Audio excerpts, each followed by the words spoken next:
is a show that focuses on the person behind the brony. I'm your host, Osaka Jack. Please sit back and relax as we talk to this week's guest brony. Hello, everyone. This is Into the Spotlight with Osaka Jack. With me today, I have someone who, if I use his Twitter name, it's going to sound like I'm introducing myself, but I'm not. So I'm Josh Dean, who is not me. Yeah, you are not Josh Dean. No. I'm Josh Dean, but you're not Josh Dean. Right. So I'm Josh Dean, but I'm not. No, I'm Josh Dean. You're Osaka Jack. I'm Josh Dean. Who's on first? Yeah, what's on second? Exactly. I don't know. Third base. Oh, fair enough. How are you today, Josh Dean? I am doing good, man. How about yourself? I'm doing okay. I miss the snow, and everybody's going to attack me for saying that, but I still miss it. It's a lovely springtime day for this, the last day of February, and I want a cold, windy snow to return. Man, I have like the smallest of violins playing just for you. Yes, that's the general consensus that I get. Oh, boo-hoo, we've got 48 feet of snow, and you complain because you don't have enough. I'm sorry, I love it. Oh well. Well, if there's anybody who's been hiding under a rock on Mars with their eyes closed and fingers in their ears, who are you and what do you do? Well, I think we've already established who I am. That's true. But yeah, I'm Josh Dean. I'm actually the chairman of tiny convention for tiny little horses. You might have heard of it. It's called Bronycon. Bronycon. Yeah. Hold on, let me do a quick internet search. Oh, that itty bitty thing. Right. Okay. Yeah, the Bronycon. Right. Where the dude athletic joint pain convention. Mm-hmm. Bronycon. Sure. The predecessor to Arthriticon. Yes, exactly. Yeah. Not to be confused with the Betty Crocker BrownieCon. Right, which honestly would be pretty cool. But honestly, no. I would go there just for the scent. Oh, man. I would go to BrownieCon just to, sniff. Oh, man, this place smells amazing. Yeah, you think that, but I have a feeling, maybe 10 minutes in, you'd be like, that's enough. Either give me a glass of milk or I got to get out of here. This is true. But no. That's BronyCon, the convention for bronies. Mm-hmm. The one that's in Baltimore. Right. It does change cities, though, right? Well, not anymore. Okay. It's really interesting. Most people know the history by now. Although, if you're new to this game, Bronycon started in New York. It started in just like a little joint, served like 100 people. Right. They did a couple of events there, but they really outgrew their size by the time the January of 2012 convention came around. So they said, well, screw this. We need a bigger place. Right. And so they went to Secaucus, which, funny enough, that was the convention that really started it all for a lot of people, including myself. That was my first convention I went as an attendee. Oh. Okay. But 4,000 people. They maxed out the capacity. Wow. That wasn't enough for them either. So, Bronycon did some scouting. Checked out a couple of different places. Checked Philadelphia. Checked Boston. And I think we might have looked at the Javits Center, although that's mucho bucks. So, right. But ultimately, we landed in Baltimore, home of The Wire and Otakon, Krabs, and Bronycon. And sure enough, after last year, we pretty much said, this is where we're going to put our roots. And we've decided, barring some sort of crazy Brony-Palooza-related earthquake catastrophe, we will probably stay in Baltimore. Okay. All right, so it is Baltimore. All right, I see. So we need a Raven-based pony, then, don't we? Actually, funny enough, when the Ravens won the Super Bowl, we actually did some celebratory art for them, including an OC for the Ravens. Oh, Um, interesting. so we did it. I honestly, you know what? Just for a second, and I hope you will take into account the amount of time I've been here when I say this. I had forgotten about the sports team. I was just thinking Poe. Oh no, I was definitely talking about the Baltimore Ravens. Gotcha. Gotcha. um, yeah, definitely the Baltimore Ravens, Oh, but also good reference on your part. yay. Yay. I can remember things from literature. Woohoo! Just not sports teams as well. Which is nothing against them. It's just I've lived here for over a decade now, and we don't really have football. Funny. I don't know if the Japanese. I don't know what a Japanese football game would look like. I've been to a Japanese baseball game, so I know what Mm, that would look like. yes. But if you try to like take that and apply it to football, I just don't think it would work. No, no, I don't think so. Though, to be honest, I mean, the Japanese rugby team is doing quite well internationally. And from what I've seen, American football is starting to gain a little bit of popularity among the colleges. Just, I mm, I know. Don't get me wrong. I'd watch the game, oh but yeah, it's really hard for me to like fathom it. yeah, yeah. Likewise, yes. Though, you get some of the sumo wrestlers on the front line. I don't think they would have much of a problem on defense. Oh, I didn't even think of that. That's a good point. Sumo wrestlers probably would play a solid defensive line. Yeah, Be hard to blitz that. actually, hell, if you get them into a tight enough formation, they could be a good offensive line too, just walking slowly forward. That's. I feel like I would get bored with that really quick. Like Yeah, yeah, you'd get a quarter or two in, and halftime would roll around, and just be like, this isn't even fun anymore. It's just not a challenge. yeah. Either that, or both teams are going to do the same thing, and then it's just sumo wrestling, and then there Yeah, pretty happens to be a much. football on the field. Which honestly, I think might be funny. It'd be like the old Nintendo game Ice Hockey, where you get one guy who just chooses all the chubby players for his team, and they're moving really slow, but nobody can stop them. Yeah, that I could see that. Yeah, I could see that. Not that's I still wouldn't watch that. Yeah, yeah. Well, you've alluded at it a little bit, but you have been in Japan, haven't you? I have.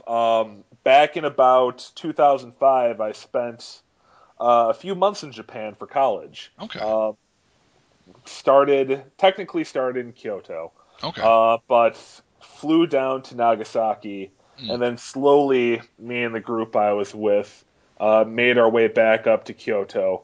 Some of us went to Tokyo. I refused to because it's Kyoto, except twice as expensive and with a lot more flashing lights. Um, Yeah, more foreigners too. that too, but like um, we did Nagasaki, we did Hiroshima, Hmm. we did Beppu, Hmm. which I always get corrected on by the Japanese because it's Beppu or Whatever. whatever, but close enough. Yeah, yeah. Um, and I we did Fukushima as well, Hmm. Hmm. and then Kyoto. It was a great time. Right. I saw a lot of interesting things, a lot of during a lot of crazy nights. Probably, we were talking about this a little earlier, Mm. uh, but I watched a bunch of like college kids in a park push a car into a river. And the thing that I didn't mention Uh-huh. was a bunch of them just like stripped down to their birthday suits and then just jumped in the river too. Okay, that's now I understand the intelligence that we were talking about. Uh, Yeah, that's not wise.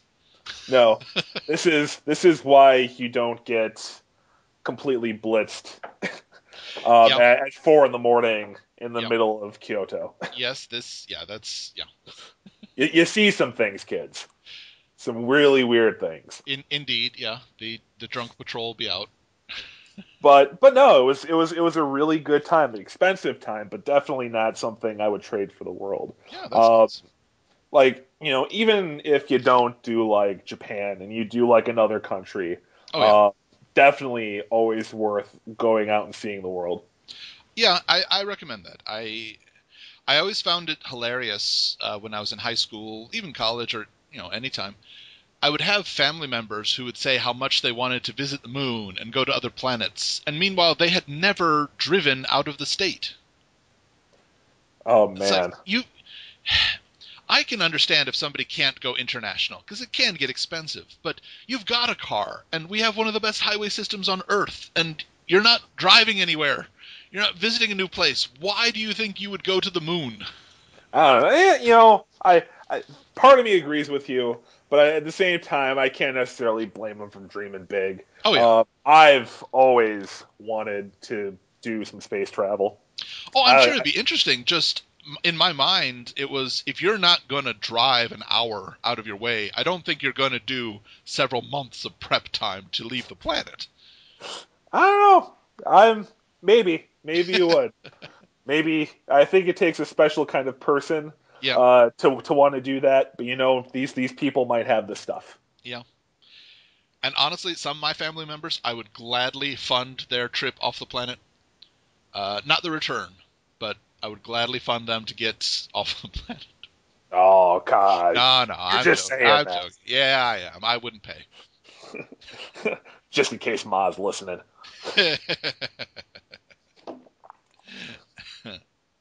Well, you didn't. We mentioned it a little bit, but you didn't even start on Bronycon until 2012, and you were just an attendee then. It's true. Hmm. I'll be completely honest with you too. I really didn't want to go. You know who Oh, wanted to go? who's that? My girlfriend wanted to go. Oh. Like that was like they had Bronycon had a bunch of guests and they Hmm. had like Lauren Faust. Hmm. Uh, and my girlfriend found out about this and she was like, "Oh my God, Josh, we gotta go."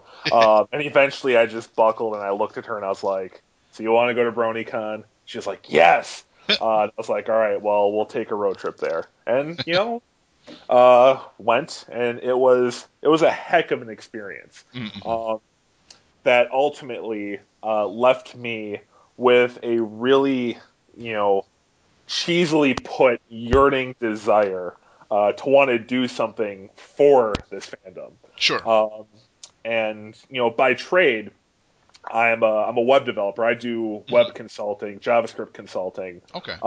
for my full time career. Right. Right.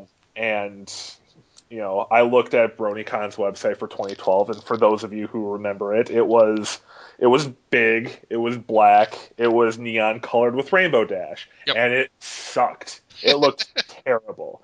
And I emailed them and I told them, look, guys, your website is terrible. Let me do your website. And I suppose, as they say, the rest was history. Right. Right. Huh. Okay. So there's the message, guys. Go to conventions and offer to do that stuff for them. Then you can be in charge. Uh, well, it's not. I wouldn't say it's that easy. Right. Right. The story from me becoming a web developer to me eventually being the chair is a little bit more of a Yes. Yes. I winding know. road than that one. But always dream big. That's for sure. Yeah. That very true. Yeah. It's definitely a testament of you never know where you're gonna be and how it will affect you. Very true. Very true. No, I like that idea. Just offer to do things for a convention, then you can run it. There we go. That's how it works.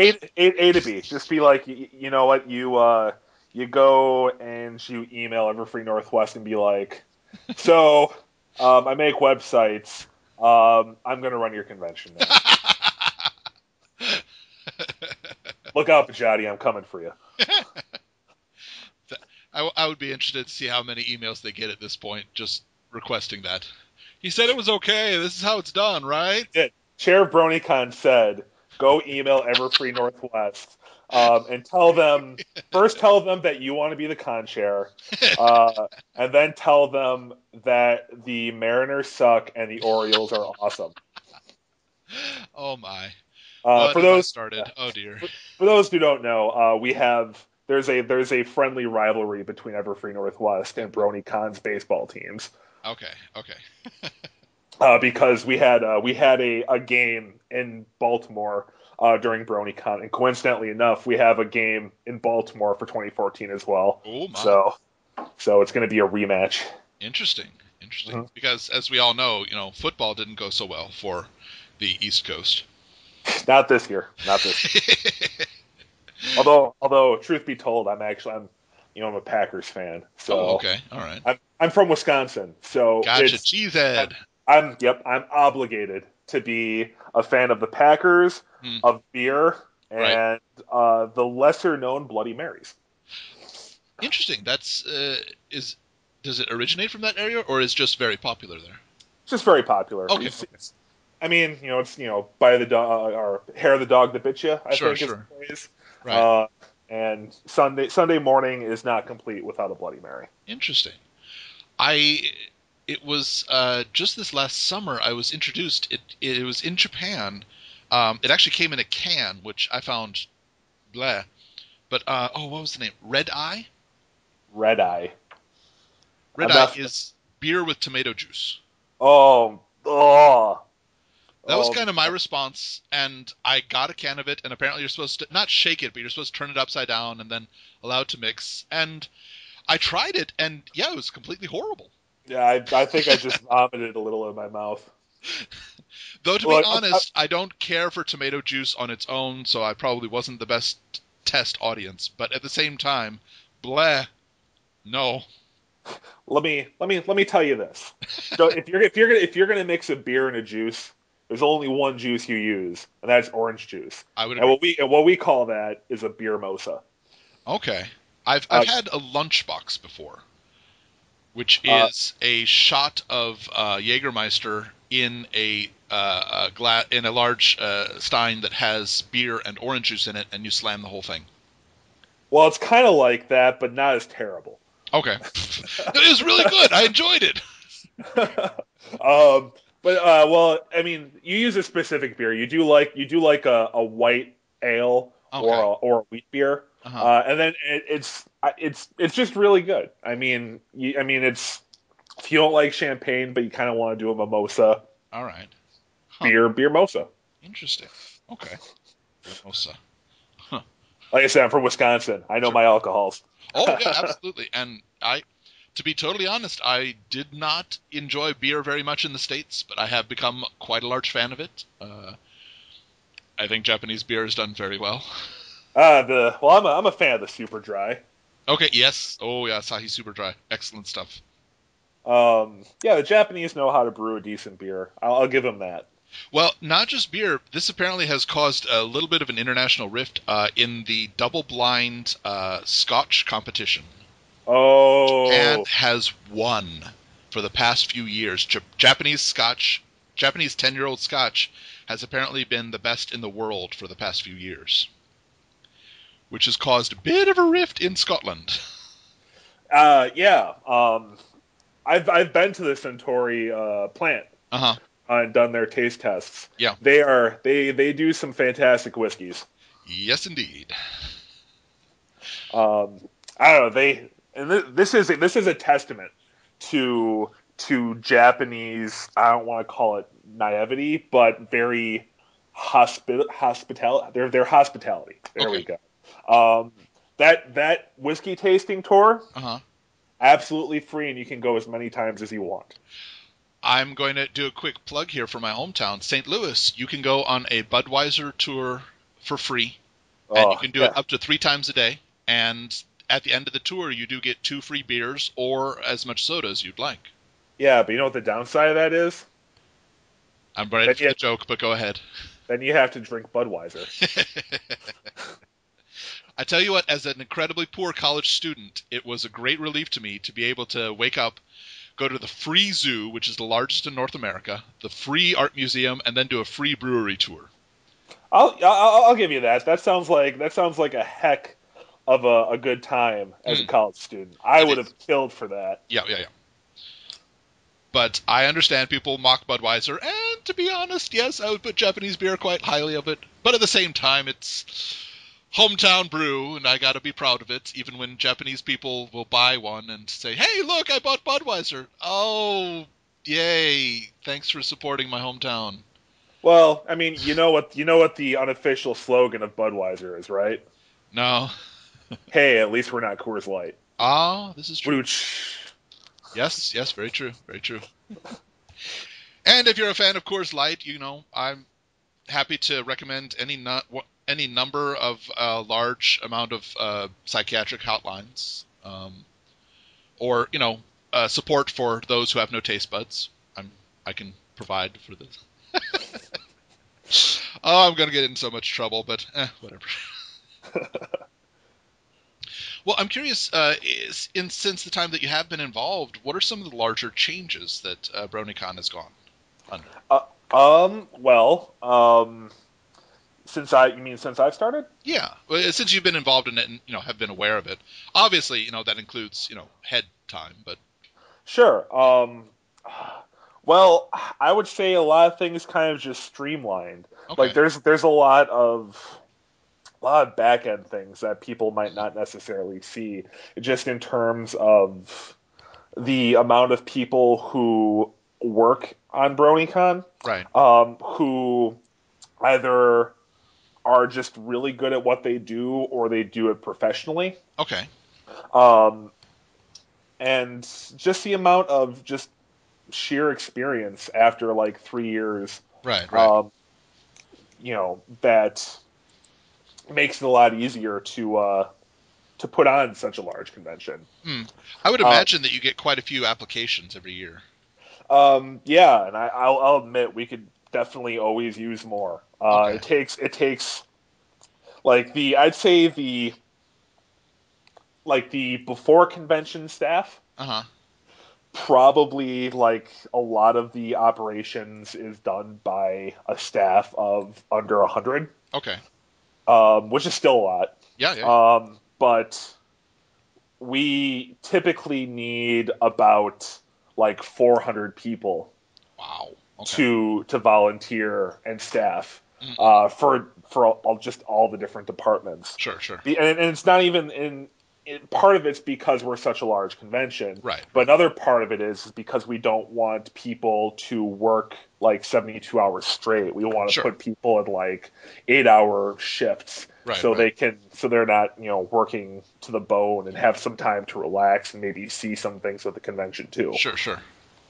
Isn't I mean I'm not familiar exactly with the protocol, but doesn't it work to if you do work on BronyCon, there's like discount, or is it Well, how does it work? I'm sorry. there's it. It's okay. There's we offer some perks. Okay, Um, the one you're thinking of is for gophers, okay, where basically we will say if you work a set amount of hours, we will refund your badge. oh, okay, And typically, um, that kind of stuff is, as the name suggests, gophers. right, We need people to either get us things or transport things, or kind of like lots of just menial tasks that need to be done. right, okay, And then the other one, the kind of like the general staff, or where people work before and at the convention, hmm um, we offer obviously things like your shirt, your badge, and whatnot for free. right, But we offer really heavily subsidized staff housing. okay, Uh, I believe the price we're at right now for this year is for $35. okay. That gets you 4 nights in a hotel. Oh wow, And when most of our hotels cost like $140, right, pretty sweet deal. yeah, Uh, yes indeed. but then on top of that, we provide food for you, drink for you, stuff to like keep you nourished. Well, heck, if I ever lose my home, I'm just going to start volunteering at cons as much as possible. Well, I don't know what other cons do, but Right, that's what BronyCon does. right. So I mean, there's some perks Sure. outside of the fact of you get to help this fandom's largest convention Right. thrive. Yeah. Now, I had heard, I think I saw it it might have actually been the Bronycon Twitter, but it was mentioning how every Bronycon so far has been double the attendance of the last one, except That's that it was not probably going to happen again. it's funny. We said that last year too. Uh-huh. We didn't think that we would double twice, and realistically, um, that should probably drop. A good growth for a convention Hmm. is typically about maybe 25 to 33%. Right. BronyCon has been a really big anomaly and has doubled. It went from like 100 to like I believe it was like 400, so more than doubled, Hmm. to 1,000 to 4,000 to 8,000. And I swear, if we get 16,000, I just might go more bald than I already am.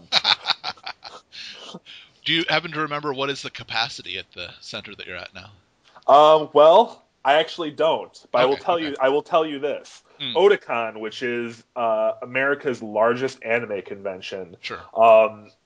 that takes place at the Baltimore Convention Center, Hmm. has up and over 25,000 people. Okay, so if it did happen to double from last year, you would still have capacity. Oh That yeah. wouldn't be an issue. Between like me and some of my staff, Uh-huh. we have like an internal bet going on. We want to hit. I believe the number would be 13,500, Okay. and that number is specifically a little bit more than every other BronyCon combined. I see. Okay. All right. Huh. It's not quite doubled. Right. I don't think any of us would be mentally prepared for 16,000. 17,000 bronies overtaking Baltimore. I mean, I'd love it. That'd be That would be fantastic. fantastic, but I mean, we're approaching, larger than small city population. A little bit. Yeah. But yeah, I would love, but at the same time dread, but at the Yes. same time love. Yeah, yeah. If we doubled again.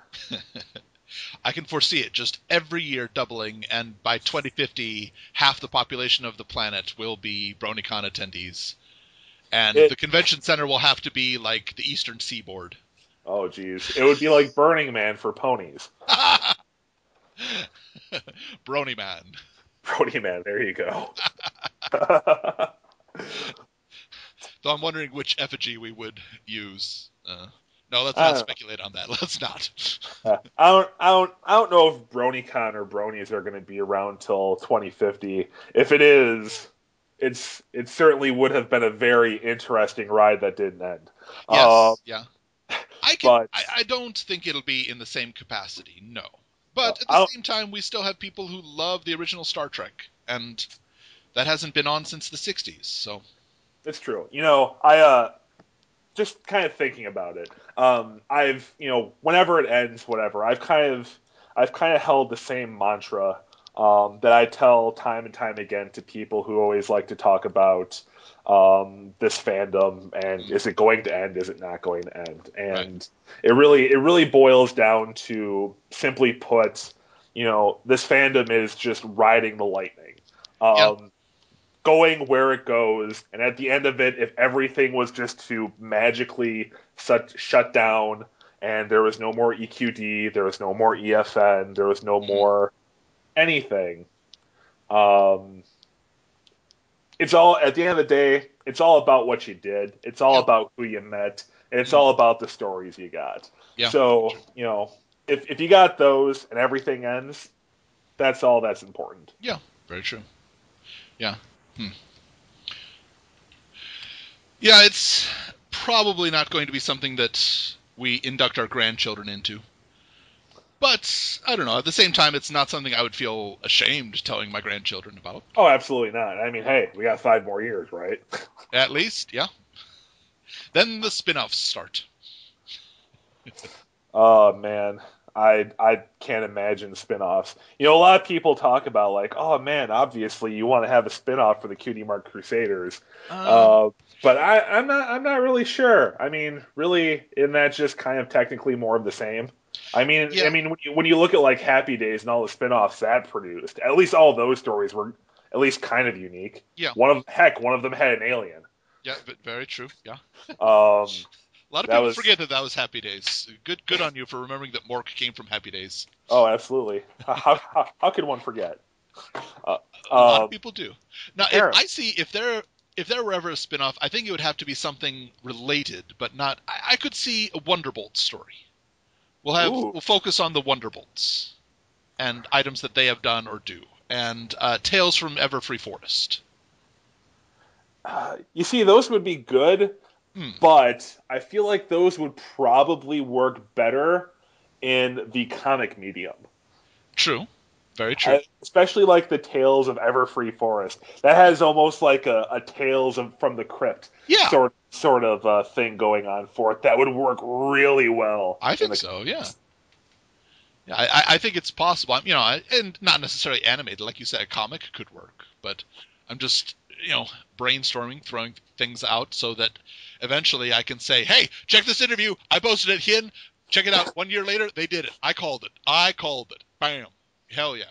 Yeah, it was recorded here on February 27th at 9:07 Eastern Standard Time. Exactly. And we didn't splice in that today's date is February 27th, 2014. Not at all. No, not at all. It was completely fluid. Not fabricated whatsoever. I could foresee those happening. Again, I don't think it would quite get the popularity of the original, but I can see it. Yeah. I just hope we don't do a G 3.5 situation. Nah, if I had to take some really not so conservative speculative guests, Hmm. I would imagine we have four more seasons, maybe five at minimum, Hmm. one for the next couple of years, maybe two movies, Yeah, not including the Rainbow Rocks thing, right, right. which I think will Rainbow Rock. Ah, Uh, I see what you did there. Wait, but okay. I hope so. It was pretty blatant. But I can definitely see two more movies, and I wouldn't be surprised if maybe we got a Cutie Mark Crusaders movie. I think that would be the best way to finish their arc of the story off, to be honest. Probably like maybe like a 3 to 4 episodes worth movie Yeah. where at the end of it they all get their Cutie Mark, or better yet, all but one of them get their Cutie Mark. See, I was thinking for drama, one gets their cutie mark. Only one. Eh, And I and feel like I could I see if one got their cutie mark, hiding it from the others to the point of like beyond wearing dresses, just like painting over their own flank and trying to sand it off or something. I don't know. ooh, Not that's with a no, power that's sander. Not with a power sander. no. But Oh, that's starting to get into the PG-13 sort of yeah, ratings yeah. there. Ponies don't go that dark. Uh, But no, I never really thought about that. That's a really good idea. The one I was thinking hmm. is like early on, or maybe midway through, two of them get their cutie mark, and the third one feels like a bit of an outcast. Okay, I could see this. Heck, we'll combine it. One gets it and then hides it, but then they find out about it, and then the second one gets it, and then the third one has to do it. So we've combined the stories into one. We've instantly got two of the three episodes right there. Why have they not hired us to write this so far? Listen, McCarthy, I know you're listening to Come on this. now. You are welcome to this idea. And then you hand it off to Larson, and they all get wings. Yep, there we go. Done. No, we'll even make it just hilarious. For some reason that nobody understands, Apple Bloom's cutie mark is a pair of wings. And everybody's just, what? What? Huh? And it's never I'm explained. I'm not gonna lie, that would be a terrible idea. I think so too, but I think it'd be funny as heck. A little bit. Turns out at the end that it was just Diamond Tiara trolling them, and she tattooed them when they were sleeping. Wow, that's cruel. Funny, but yes, absolutely. Uh, Well, a question that I do ask in each of my interviews, in all of My Little Pony, what would you say is the one line or one scene that describes you as a brony? oh, geez, man, that's a good question. I have asked it 70 times so far. 70 times. Every Am I your interview. am I your 70th? You are the 70th interview, yes. Wow, congratulations on 70. Yay, thank you. That's pretty impressive for most podcasts. That's like a year and some changes worth of work. It is, indeed. Yep. Yeah, 70 70. interviews, 70 weeks. And I am definitely not avoiding the question at all. Uh huh, uh huh. And I'm definitely not patiently waiting for an answer. Oh man. Usually Geez, your first that's instinct is probably the best answer. And it doesn't have to be, a specific line. We've had scenes, some people quote an entire episode. I draw the line at saying the entire show. That I wouldn't allow that. um let's see. Geez, this is gonna suck. Yeah. But what was the episode where Twilight goes insane? Lesson 0? That's the one. Okay. Like, um, no, that's not it. No? Like her feeling of going crazy, but not why she goes crazy Okay, okay. is pretty much how it feels leading up to a convention. I see. Okay, okay.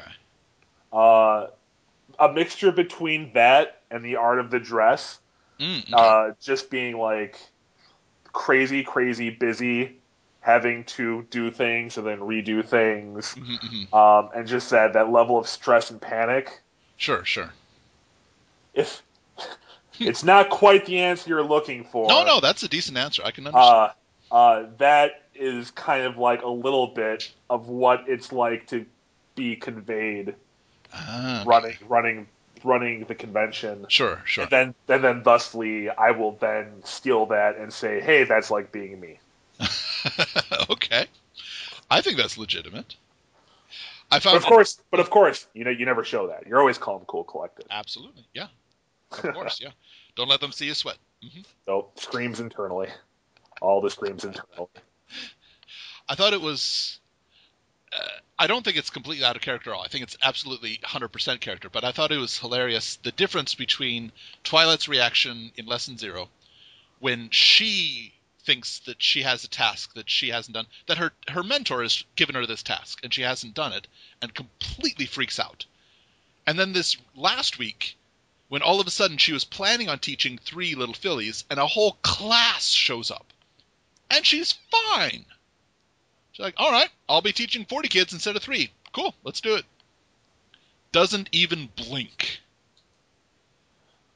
To me, that's exactly the difference between where your stress comes from. Is it something that your mentor told you to do or something that you're willing to do yourself? I'm gonna be completely honest with you here. You know?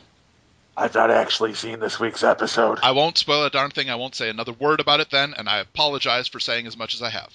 Nah, it's cool. I'll be honest. I actually typically um I'll watch the episode a couple of days late, but Sure. I'm actually not home. I am in North Carolina for work, Ah, and it's typically tradition that I will not watch the episode without my girlfriend.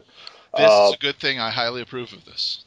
so I've been out of town, and Hmm. we've just not had a chance to see it. So I won't say another thing about it then, even though, I mean, technically it's, been almost a week, so I could, but no, I'm vehemently anti-spoiler. I won't say a word. well, I thank you. Yeah, I thought it was a great episode. I'll say that much. I really enjoyed it. I enjoyed a lot of the reactions and that part where you find out that everybody's actually made of chocolate. Such a big shock. I Uh, couldn't get over it. It was amazing. I could just eat that up. Yeah. Hmm. I gotta say, this all of season 4 has been quite the step up from season 3. I would agree. I think they've And, been knocking it out of the park every episode. and I think I'm probably one of the few people who thinks it, but I thoroughly enjoyed all of season 3. Okay. I thought the episodes were all pretty good. Obviously, it was not all of them were that great. And I mean, I don't hold it against them. I know Yeah. they had, they had Equestria Girls Yeah. to worry about, which I think was well worth it. I'm also one of those people who loved Equestria Girls. Okay. Um, but season 4 definitely has been Yeah, I would some agree. It's really been good work. phenomenal. I I mean, rather enjoyed most of season 3. I think I might be one of the only people who liked the premiere, the first 2 episodes. I liked them. I liked it conditionally. Okay. I the whole King Sombra thing Hmm. um kind of felt eh. Now I know it's pretty obvious. It's probably like either end of season 4 or otherwise season 5. Right. We're going to see the return of King Sure. Sombra. His horn It's survived. I mean, the it, horn was it, completely intact as it flew away. Yeah. yeah, easily. He's gonna come back. Yeah. And that will be fun to watch. Hmm. But I found the whole lack of what they did with him a little disappointing. Yeah. Yeah. That said, the music was fantastic, so it totally makes up True. for it. True. Very true. As with most things that Daniel does, it totally makes up for anything bad. Yeah, I would say. And to be honest, I found even William Anderson's background music in this season openers that was fantastic. Mm-hmm. It was really good. Yeah, the music all around is spectacular, Yes. especially for a kids show. Yeah. Yeah. Yeah. I still remember, back when I was a kid watching things like King Arthur and the Knights of Justice. And the music for that, if anyone remembers that, and if you I don't, you do. should. I do. Oh, that show is amazing. I remember the one episode where they were attacked by people who had a Japanese influence and nobody could beat them, so they decided to learn judo, and they learned it in a day and then were able to win. Yeah, that sounds like something that a '90s cartoon story plot would have. That's the solution. Just learn what they do it, and then you will win. Yep. The end. Within a day, mind you. Yeah, absolutely. Probably with a cheesy montage while you're at it. I think it was, yeah, I think it had the montage. Mhm. But yeah, like compare that to like music and kids cartoons and just like TV these days. Mhm. Day and night difference. It's so fantastic. Yes. So much more effort is put into it. It probably has a lot to do with like the software This is and true. stuff that the Capability. musicians use, and the capabilities are a lot more there Well, than they used. I think one of the hugest differences to me, if you watch the original Roadrunner Wile E. Coyote cartoons, the first ones were the music in them was absolutely fantastic, and that's when they had to do recording with an orchestra or Yeah, a small big band. man. Yeah, and then they had the late '60s episodes where it was done by one guy with a synthesizer, and it sounds horrible. And I think the jokes are pretty much the same, and the animation is comparable, but the later Wile E. Coyote cartoons were just horrible, and I think it was because of the music. It just didn't add to the effect whatsoever. Well, I mean, that's the whole point of what music's supposed to do to anything is it's Yeah, supposed to set a mood. exactly. And if you can't set the mood properly, then you're not going to be invested whatsoever. Yeah, yeah. So I'm very happy that we've reached a point in technology where we can, even without a live orchestra, set an excellent mood. I'm Yeah. very happy about this. Although I'll tell you what, you know what this show needs more of that they had in the '90s?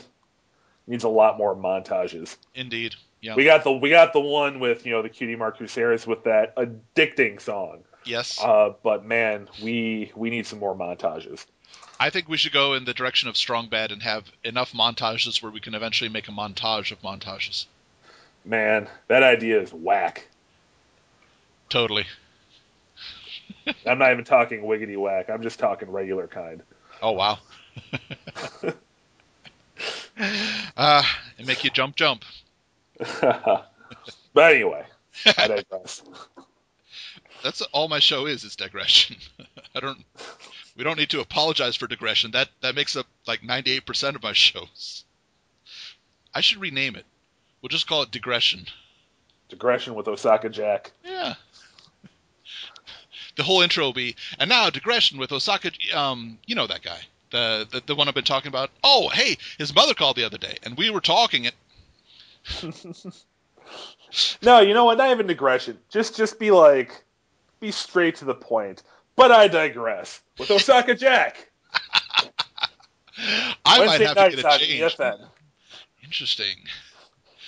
But I digress with Osaka Jack. That's why they pay me the big bucks. Yeah, interesting. By the way, your fee for being on the show should be in your bank account by the end of the day. Excellent. You know, it's true. I mean, I make a whole whopping 0% of all profits from Bronycon. I make the same amount from EFN, interestingly enough. It's a pretty sweet gig. Yeah. I compare it to, I've always said it's a professional hobby. Oh, totally. That's anytime you get up into any sort of management type anything in a volunteer position, that's exactly what it is. It's a professional hobby. Yeah. I mean, this is not something you can do you could do it half-heartedly, but it shows in the end. And yeah. But yeah, you got to put as much effort into this as somebody would put into a profession, and hopefully it shows. I know it shows with Bronycon. You guys have been doing an excellent job. I'll be honest. It kind of sucks sometimes. I do call it my second job. I'll work like anywhere between 8 to 10 hours, my normal job, and then pretty much immediately after that, I'll go to the gym for like an hour, and I'll make some dinner, and then it's emails, meetings, planning, or just general shenanigans with either my vice chair Fulner, who was on your show before, or just any number of my staff. And then when I'm not doing that, it's time with my girlfriend. Yes, I understand. I will get home like, all right, I've got a weekend off. Oh wait, no, I need shows. Okay. Yeah. Well, I'm wondering. Obviously, we can't say anything until the contract is complete. Obviously. But are there going to be any guests this year that have not previously been to Bronycon? Yes, there will. Ooh. We actually just announced one today as of the recording, or as into the past, however many days this is. Let's see. Right. It's Thursday, so Friday, Saturday, Sunday, Monday, Tuesday, Wednesday, 6 days. I shouldn't have had to do that on my hands, but I did anyway. Whatever. 6 days from when this airs, or from before when this airs, we announced Tabitha St. Germain, the lovely Rarity and Princess Luna and Derpy and Granny Smith, as well as many other shows besides My Little Pony. Oh, and the new Zipper Will. Oh, that was her? I believe so. Oh man, that was an adorable pony. I know, absolutely. She is what I would love to imagine all of our attendees are like. It's all of our kid attendees, and then her father is their father. Now, I just want to know: is Bronycon going to be the first to get Graham Verche, the returned Pip? I don't know. Oh crap! I promised I wouldn't. Okay. Sorry, but I have ruined it for you. But yeah, the episode you have not watched yet, Pipsqueak returns. Oh man, I didn't know that. Way to ruin it for me. Sorry. It's okay. Well, I don't know. We'll see. But besides Tabitha, let me go down our roster real quick of who we have currently announced. Yes. We announced Tabitha today. She's never been.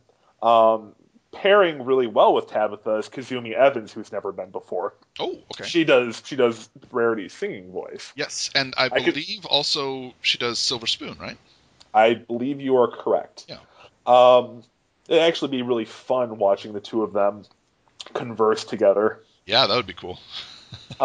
We have Shannon Chan Kent, who also does some singing for the show. She does Pinkie Pie. Yes, that's right. Wait, And she does Silver Spoon. She does Silver Spoon, that's right. Man, I am losing all of my references. I need to just keep a list in front of me. Okay. It's okay. I'm totally not just looking this up as we go along. No, Kazumi actually only does Rarity singing voice, but she does work for Littlest Pet Shop too. That's it. That's what I was confused with. Okay. All right. Technically, I'm going to have to call this. We've never had them before. Okay. But Daniel Ingram. Oh, okay. Technically, he was in a Skype call That's right. for Bronycon January 2012. But personally, I don't think that counts. Uh, I'll Not give it for a like half not for, count. okay, I'll give it a half count. Yeah. He half came to BronyCon, but now he'll be able to get the full BronyCon experience. Yay. The only other person who has not been to our convention so far is Tony Fleeks. Okay. And he does some of the comic covers That's for the right. comics. That's right. Now, kind of funny thinking about it. I'm going down the list, and we've announced 8 guests thus far, which is probably give or take maybe half of what we'll announce. I didn't say it. Don't tell anybody that on the show. Shh. Don't say a word. And then also don't hold it to me or if I'm correct. Right. But of the eight people we've announced, more than half of them have never been to BronyCon before. Interesting. Which I really like because it keeps it really fresh.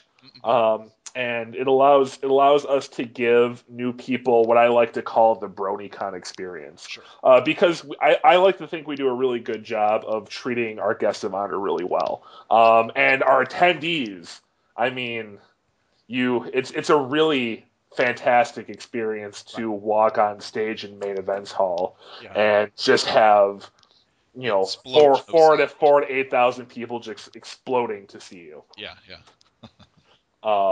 So I mean, and so that's of what we've announced thus far. We got a few other tricks up our sleeve for what we're going to announce, but like always, BronyCon guarantees to be quite entertaining. Yes, indeed. I think if you would stop right there, it would be enough for a con, in my opinion. But I know that BronyCon isn't going to stop. So it's true. I mean, it's kind of hard for us to know. Well, we know when to stop, but we never really want to. It's our. I mean, we've been quoted by some people as to be the gold standard of conventions in this fandom, and it's a lot to live up to, and it's something that year after year after year, and now after year, 2 years after this, it's something that we constantly strive for. Right. There's no breaks. There's only becoming better and better. Right. Ooh. No pressure. No pressure. No pressure. I do like that. I think it's nice to have the new guests, and honestly, some of the new guests, it isn't that they wouldn't have been asked previously. It's just we're finding new talent that's involved with the ponies. Like the comics are relatively new, and GM Barrow's books are relatively new, and there's always new stuff and new people involved with it. And I'm glad that we can get people that have been working with that stuff, like you said, Tony Fleeks. I'm glad that we can get them to conventions because they deserve the love. Me too. Like ponies are entering a whole lot of different mediums. Yeah. Some of which ultimately result into conventions having new guests of honor. Some of them not. Some of them entering other mediums like the trading card game that was announced at BronyCon in 2013. And then a lot of other companies sort of releasing new types of products and whatnot. Right. There's a whole lot of interesting things where ponies are sort of starting to seep in that give a convention runner a lot of interesting things to play around with, and then the attendees a whole lot of new and interesting things to be involved with as well. Yeah. Like I can guarantee you, if not us, which let's be honest, it would probably not be true. We would do this, but if more cons don't do things like trading card stuff, Yeah. um, like as like events or as panels, Mm-hmm. they would be surely remissed. Yeah. Because I mean, the trading cards in and of themselves were kind of cool, but Hmm. the card game gets into a whole different levels of interestingness. Yeah. That's what I've Uh, heard. I've not played myself. I do own a deck. I received a deck as a gift Oh, nice. um, from a friend. I've Uh-huh. just not gotten the chance to sit down and play it. But it looks to be. I'm told it's I really can almost challenging. I can almost guarantee you that one is coming to Japan, if not already almost finished. Oh, I wouldn't be surprised. The localization on it's probably all it took. Yeah. Everything else is probably just gravy. Well, I mean, the company that brought Pony over here is Bushiroad, which is known for making card games. So, Oh, well then that seems like almost a guarantee then. yeah, I would. I mean, I honestly have no official word, but at this point, it's like, well, duh. Uh, It's a gimme. yeah, pretty much. But yeah, like trading. I mean, lots of like card game stuff. Hmm. Definitely see that being a big thing, Yeah. this year and into the future. And just like, I mean, even besides that, And just to little be bits of honest, I merchandise. mean, at this point, if Bronycon were to have Weird Al Yankovic, it would not be a divergence of interest. It's true, I suppose it wouldn't. I absolutely cannot offer I know. any sort of here or there for your listeners on that I one. know, I know, I Uh, know. I'm just saying that if he were to attend, it would make quite a lot of. I guarantee you, there's crossover oh, between Bronies and absolutely. Weird Al fans. I guarantee that. It is. I completely agree with you. And it would actually it'd be great for our convention because it's similar to kind of like what happened with John Delancey. Yeah, Um, we would get a lot of bronies who are happen to be fans of Weird Al. yeah, But we would most assuredly just get people who are fans of Weird Al but don't know what My Little Pony is, yeah. That's true. or barely know what it is, and they're just there to see Al. And that's how you create bronies. Indeed, yeah. Or it's one way. It's one way. Yeah, yeah. Yeah, definitely. But alas, I cannot offer any light of hope I know. or for that. Yeah, We'll see what happens. yeah. Oh. Well, everybody, today we've been speaking with I'm Josh Dean, who is not me. So yeah, that's right. I'm Josh Dean. We've been over Yes. this. Yeah, Who's on I first and apologize. all that. You need to change your name to just your Josh Dean, and then confuse people more when you introduce yourself. I have staffers and friends who do that all the time. So you Yay, trust not an me. original joke. Woohoo! Okay. But thank you so much for coming by and chatting with us today. Oh man, it was a blast. Oh, good.